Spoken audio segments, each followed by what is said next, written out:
What's up, peeps? It's Mark the Shark right here in the Ocean State. Welcome to week 104. I think we're at 104 this week. We got Andrew George, aka Ticket, right here in the Ocean State. We are having a ball here. Yes, on Thursday night, we got Notre Dame and Penn State coming up. Thank you all for taking the dive in the tank with us tonight. As always, you can use your Apple Podcast, SoundCloud, and or Spotify app. Check us out on X at SSR34_. Check us out on YouTube at the Shark Sports Radio channel. TikTok at Shark Sports Radio. You can always find us out on Facebook as well. Ticket, what's going on, man? Man, not too much. Just excited. It's a great time of year. We got, as we're recording this, we got a really nice stretch of football, college football playoffs tonight, national semis, Notre Dame, Ohio State, Texas tomorrow, and then NFL playoffs, Saturday through Monday. So it's a great time of year. It's getting colder out here in the Northeast. It is. I was talking before we started recording about a little snow this morning, windy. It's football weather. It's football weather here in the Northeast. So what better time of year? It's the playoffs. I love it. I love Wild Card Weekend. I think what's great about the winter, too, I'm not like the biggest winter guy, right? I prefer summer for sure.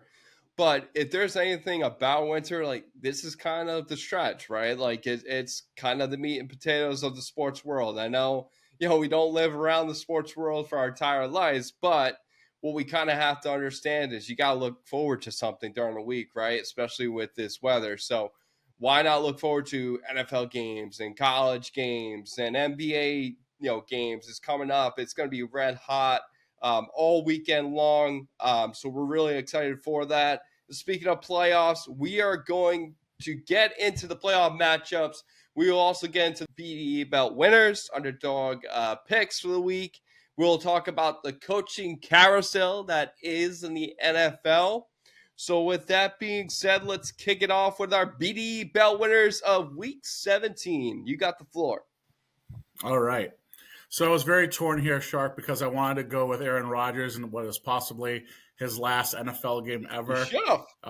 Certainly, maybe his last Discount game ever as a Jet. Baby. Discount double check. Honestly, that'd be very appropriate. But there was a point. It's funny you mentioned that. I don't know how much of it you watched. Obviously, being a Dolphins fan, but that was a tough one for you guys. But there was a point. The one he hit Devontae on, I think it was his third touchdown pass. Yeah.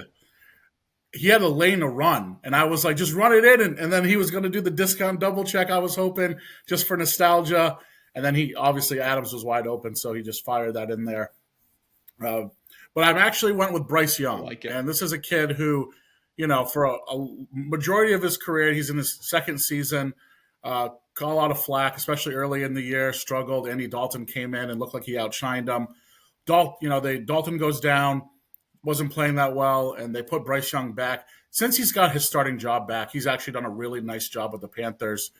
They turned it around. They played spoiler to the Atlanta Falcons this past weekend, and Bryce Young was a huge reason why. 5 total touchdowns, threw for three of them, ran for 2, over 250 yards passing, completing nearly 74% of his passes.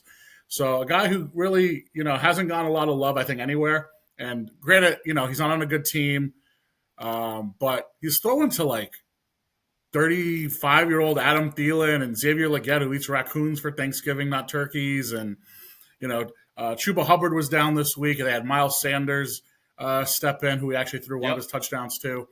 So shout out Bryce Young. He had a really nice end to the season. No one's really talking about it because obviously the team's not relevant.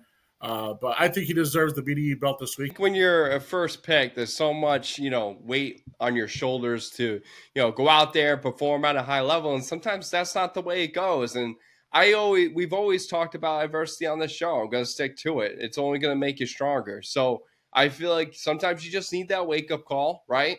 To understand where you are in the league and where you stand. And, you kind of had to beat Andy Dalton for your job. And that's fine. Obviously, Dalton, got hurt as well. So there was another, I guess, fresh air for him to step in and be like, I'm here to stay. I got to make a case for myself. And just because I was the number 1 pick doesn't give me the ability to say I'm here to stay and get a long contract and stay with the team. because they were looking to trade him. There was trade talks as well. Now, I don't know if they were actively trying to trade them, but there was chatter around the league, rumors around the league, reporters left and right saying, is he staying or is he going? And where there's smoke, usually there's fire. So I think that there were conversations, but nothing led to a trade. So I love that pick because I think he deserves it. If there's any comeback, heading towards down the season, it was him. And like you said, throwing to targets like Xavier Legette and an aging Adam Thielen. I mean, it's incredible what he's doing. If you get a wide receiver, in this draft and show you what you're capable of doing, maybe get a line to protect him more. But they got a guy like Robert Hunt last year in the offseason that came from the Miami Dolphins and he protects at a high level. So I can't discount what he's done, and I think it's only going to get better, especially with the experience. So let's see if experience plays a factor. Moving forward with Jahmyr Gibbs for me, he's my BDE belt winner of the week. I think when you look at Jahmyr Gibbs, how special of a talent he is. Like, he's in the ranks of Alvin Kamara, when he came into the league.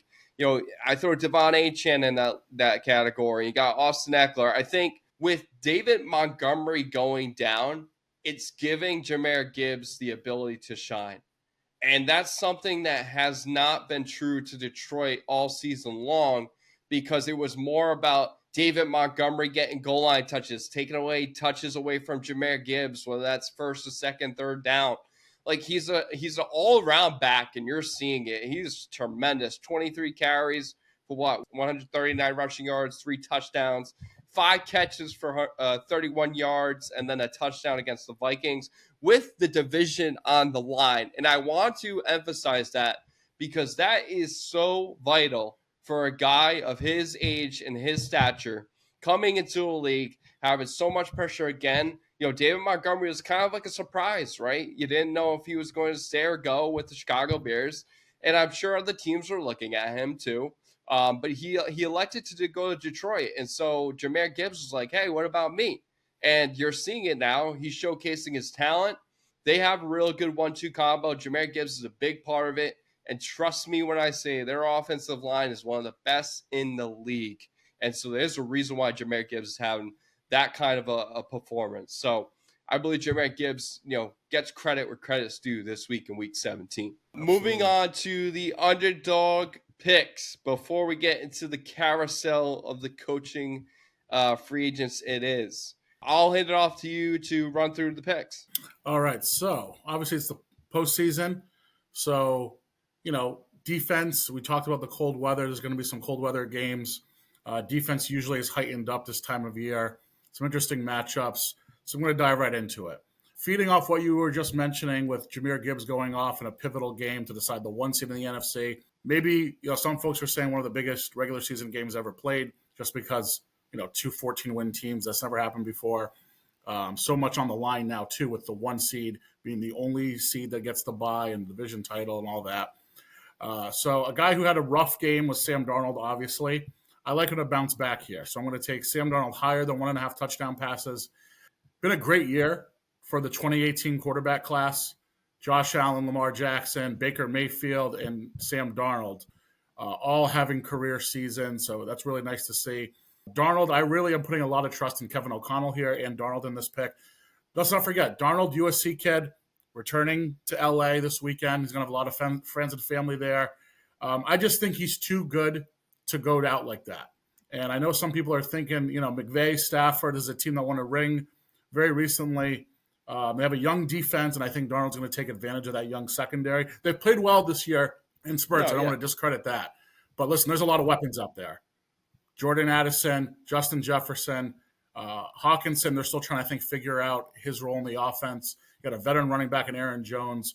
There's still so many weapons on this team that I'm putting my faith in O'Connell, the tools that are around Darnold, and Darnold to have a nice return to LA. I don't know if they win the game. I think it's going to be a hell of one of probably the best matchup of the weekend potentially. I think it's the shortest spread that Vegas had set, so they certainly think so.